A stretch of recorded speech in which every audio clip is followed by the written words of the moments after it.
God forgive me. That was my inner thought, you know. God forgive me. I think I'm going to die now. Then after that, I had to do what I had to do. Oh, I've lost control. I have control. Dex, check the pressurization loss. Be prepared. Check the QRH4. Although the autopilot instantly corrects the aircraft's bank to the right, the effect of the blast is far from over. There was a loud bang which woke me up. I could feel the plane expanding from the pressure. I saw smoke as well as debris falling like powder. Ladies and gentlemen, please stay in your seat. The injured people were trying to get away from the area where the bomb was.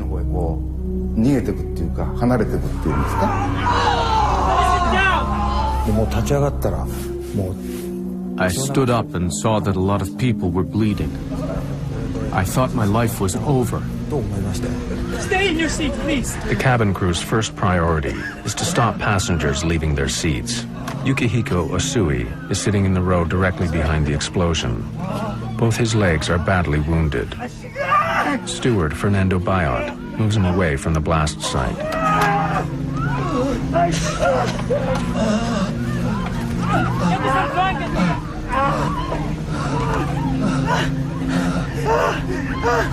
Please sit down and fasten your seatbelts.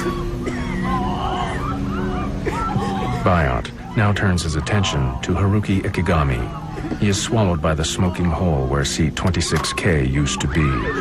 I saw this man, only his head and his arms were peering out of the hole, so I tried to pull him out. After the struggle to lift him out, Bayot realizes that Ikigami has been severely injured by the blast.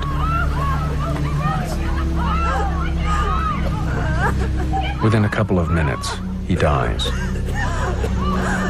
The cabin crew do not want Ikigami's death to panic passengers, so one of the stewardesses pretends to minister to him. Bayot then reports to the captain. Oh, Captain. Okay. Keep the passengers calm. Make sure they stay in their seats. There's been an explosion in row 26. One dead and several injured, and the cabin's full of smoke. There's a hole in the floor. Go inspect the damage, Dex. Yes, sir. The captain's first concern is that the blast could make a hole in the aircraft's skin. This would lead to sudden depressurization in the cabin and to necessitate an emergency descent. There was a huge gaping hole beside her, and if a small tear in the skin of the aircraft was, if there were a hole there, it most probably would open up and then pull us out of the aircraft. When I saw that there was no damage to the outer skin, I went up and reported to the captain. Well, we assumed that the pressurization system would hold. Immediately after the explosion, the co-pilot's steering wheel slams to the right, and the aircraft banks in the same direction. The autopilot immediately corrects the deviation, but soon Reyes discovers that the autopilot steering system is another victim of the blast. Then I said, okay, I'm going to try to turn the airplane using the autopilot, but there was no reaction, whether I tried it to make it go down or up, or left and right turns, no reaction. I said, now we have a problem. This is not Captain Reyes's only problem. The passenger seated in the row behind the explosion is severely wounded and needs urgent medical attention. Tokyo is still 2.5 hours away. Reyes decides to try and land at Naha Airport on the Japanese island of Okinawa, some 70 kilometers to the west. He orders the co-pilot to make a Mayday call. Yes, sir. Naha, Pile 434, heavy declaring emergency. Explosion on board. We have casualties. Request emergency landing at Naha. We will need full emergency. Getting the Japanese air traffic controller to understand the emergency proves difficult. Naha, Naha, Naha. This is Philippine Airlines 434, flight level 330. A bomb has exploded on board. Bravo, Oscar, Mike, Bravo. Bomb explosion. Request emergency landing at Naha. And there was silence. Then the controller came in, another controller, an American. Okay, Philippine 434, I'm taking over. The American air traffic controller is from a U.S. base on Okinawa. Turn left, heading. No, I shot back. We cannot turn at this moment yet. We will tell you when we are starting to turn towards Naha. We have problems with our flight controls. Ladies and gentlemen, this is your captain speaking. We will be making an early landing at Naha Airport in Okinawa. We'll be landing as soon as possible, so please remain in your seat with your seatbelt fastened. But landing at Naha is easier said than done. The autopilot is not responding to any of Captain Reyes's commands, and PAL 434 is heading straight past Okinawa. Captain Reyes must find a way to steer the 747 to have any chance of landing safely. But disengaging the autopilot might result in losing what little control he still has over the aircraft. Okay.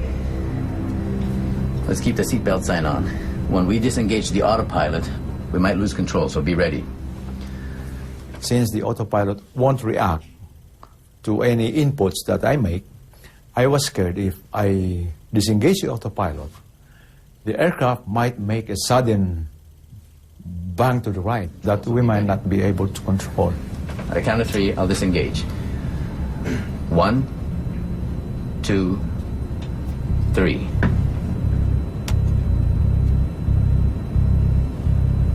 1, 2, 3. Nothing happened. And then there was, we were relieved. I can't turn using the controls. Looks like the explosion jammed the aileron. Dex, what's the QRH say about jammed ailerons? The QRH, or Quick Reference Handbook, is the pilot's Bible that lists procedures that must be followed in emergency situations. Jammed flight controls. Use maximum force possible, including both pilots if required. Okay. Let's force it.